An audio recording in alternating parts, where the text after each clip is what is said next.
Und das Sportliche steht auch im Mittelpunkt des Mannes, den wir heute sozusagen als Special Guest begrüßen dürfen, meine Damen und Herren. Wir freuen uns ganz besonders und sind stolz, dass er heute Abend hier ist. Er ist der jüngste Skipper, der den America's Cup je geholt hat. Das war 2010. Und für seine Erfolge wurde er in seinem Heimatland zweimal mit dem Titel Yachtsman of the Year in Australien ausgezeichnet. Ja, meine Damen und Herren, begrüßen Sie mit dem Mann. Herzlich willkommen, Jimmy Spithill. Bitte schön.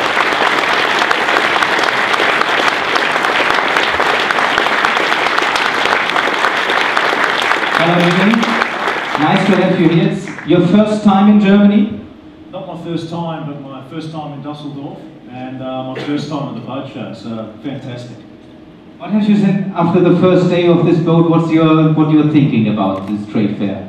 I mean, the size is amazing. Boats are my passion, not just yachts but power boats as well. So I just wish I had more time to go and look at all the displays. It's fascinating. When will you go back to Australia? I fly back on Monday, but I'm seriously considering changing my ticket. So, and otherwise you come back next year in January. Jochen, ich weiß, dir brennen so ein paar Fragen unter den Nägeln und jetzt hast du die Möglichkeit, immer noch mal hier vor Publikum zu löchern. Tu das auf jeden Fall. Jimmy, my first question is, didn't you practice how to, do the champagne thing after a win? I'm still practicing, but luckily we were able to practice it a couple more times after that, but I still haven't lived it down in my team. But you should have had enough practice because you finished top podium in all of the 3 races in the America's Cup World Series last year. In one event I joined you as the 6th man on board and again he won. So if you look back at the season, was it successful? You're not number 1 in the overall rankings, you're number 2. Well, our goal is to be number 1. We have to go out and win the America's Cup. The America's Cup will be 2013 on San Francisco Bay, which will provide a fantastic spectacle for the boating world. And we're doing everything we can in-house. I mean, we've set up the America's Cup World Series.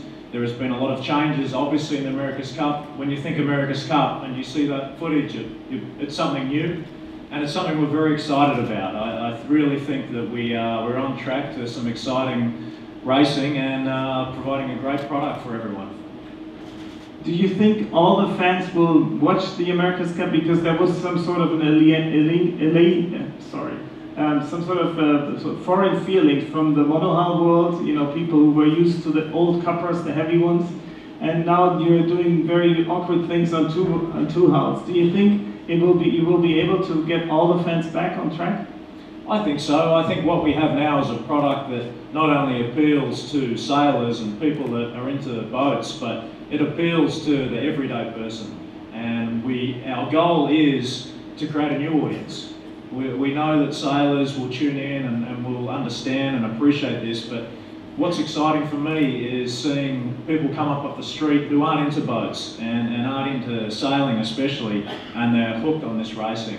So for me, if we're doing that, if kids really like this, they think this is cool and it's something they want to get involved in, then I think it can only be good for the sport and the industry. You also raced on the old cuppers and now you're doing the AC45s. What's the difference? Can you summarize that in a few words? It's completely different. It is so exciting. I mean, now when you come back at the end of the day, you really, when they say, okay, it's time to go ashore, you say, really? I mean, can we just stay out a little bit longer? I mean, you go to bed that night and you just cannot wait to get back up and go sailing again. So they are very rewarding boats. You have to push them very hard to get the most out of them.